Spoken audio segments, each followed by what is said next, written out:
Bueno, imos falar de ecuacións. Unha ecuación non é máis que unha información que nos dan. Imagina, por exemplo, que estás comprando algo, sacas a carteira e a túa amiga mira cantos cartos tes e che di: anda, teño os mesmos cartos que a ti. Bueno, pois está che dando unha información. Isto podemos poñelo en linguaxe matemática, en linguaxe alxébrica. Como? Pois primeiro temos que ver que magnitudes están involucradas, que son os cartos que tes ti e os cartos que ten a túa amiga. Os cartos que ten a túa amiga non os sabemos. Cando algo non o sabemos en matemáticas, usamos unha letra. Pois imos usar xe. Como pode ser calquera letra, o interesante é que digamos que é esta letra. Entón, xe é pois os cartos que ten a miña amiga.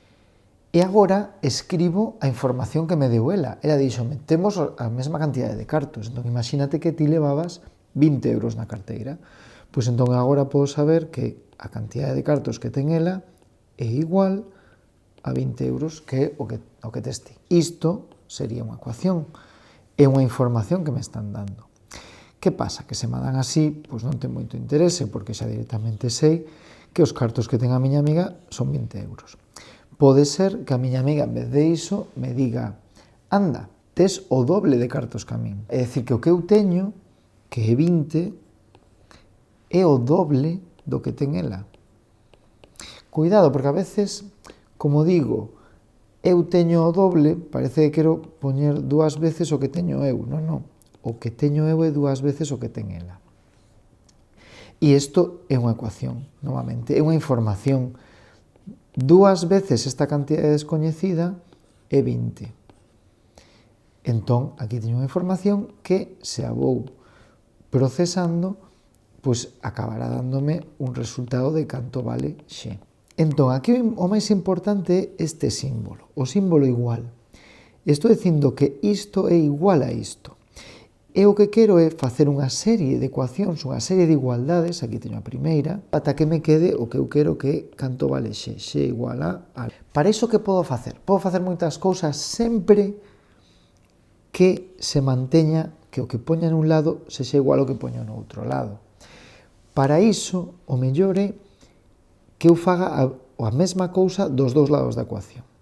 Explícome. Por exemplo, aquí teño o doble de xe, e a mí me interesa ter xe só. Entón, o que podo facer é dicir a metade disto, pero se fago aquí a metade, teño que facer aquí a metade para que sigan sendo iguais. Pensao con números cando teñas dúbidas. Se eu digo 4 é igual a 4, se quero dividir entre 2, teño que dividir os 2 para que me quede que 2 é igual a 2. E esta igualdade é diferente desta, pero as dúas son certas, porque o que fixen nun lado, fixeno no outro. Entón, volvendo á miña ecuación, se eu quero dividir nun lado, divido no outro. E agora que pasa? Pois que podo poñer outra vez outra igualdade, 20 entre 2 dá 10, o doble de xe entre 2 é xe. E xa teño que xe vale 10, que podes escribir así se prefires, pero é o mesmo. Que pasa? Que isto ao final, que decimos? Este 2 estaba multiplicando, pois pasou dividindo. Non? Podemos facelo só dun paso. Fixaste que o 2 que estaba aquí pasou para aquí dividindo. Estaba multiplicando a xe e agora está dividindo a 20. O cambiar de lado do igual pasa de estar multiplicando a estar dividindo. Pero en realidad o que estamos facendo é dividir entre 2 nos dous lados. Por que digo isto? Porque pode pasar que eu teña unha ecuación como esta. En este caso, podo estar tentado de dicir este 2 está multiplicando, pasa dividindo. Pero non é verdade, porque nese caso teria que dividir entre 2 os dous lados. E o que me quedaría sería isto. Entón, isto podo poñelo se quero, pero agora teria que facer 2 entre 2 máis 6 entre 2. E non me queda o mesmo que simplemente pasar este 2 para ali, porque ese 6 tamén se viu afectado. Agora, este 6 pasaría a ser un 3. Por iso, normalmente, cando eu teño algo así, o que fago é pasar primeiro o 6. E como paso ese 6? Pois pensando como fago para cargarme este 6. Non o quero aquí, quero que marche. Bueno, pois podería restar 6 deste lado. Pero se resto 6 deste lado, teño que restar 6 deste, para que todo siga sendo igual. Agora sí, fixen algo en este lado da ecuación e neste lado da ecuación. Fixen o mesmo. Polo tanto, isto sigue sendo igual. Esta igualdade, como decíamos antes, é distinta desta, pero as dúas son verdade.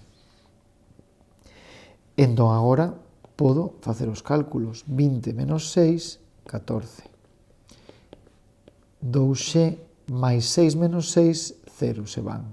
Sumar 6 e restar 6 é o mesmo que non facer nada, por iso me queda só 2x.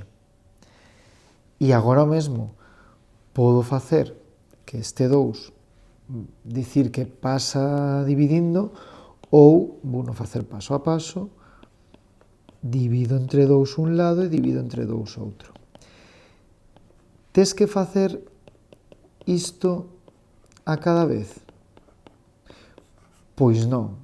No momento que collas práctica e collas soltura, podes dicir simplemente o 6 pasa restando e deixar a ecuación así, 20 menos 6 igual a 2x, e despois aquí este 2 pasa dividindo e deixar simplemente x igual a 14 entre 2. Como ti queiras, pero se che axuda, ao principio podes facer isto, podes pensar que teño que facer para que marche este 6, pois restar, pois resto aquí e resto aquí.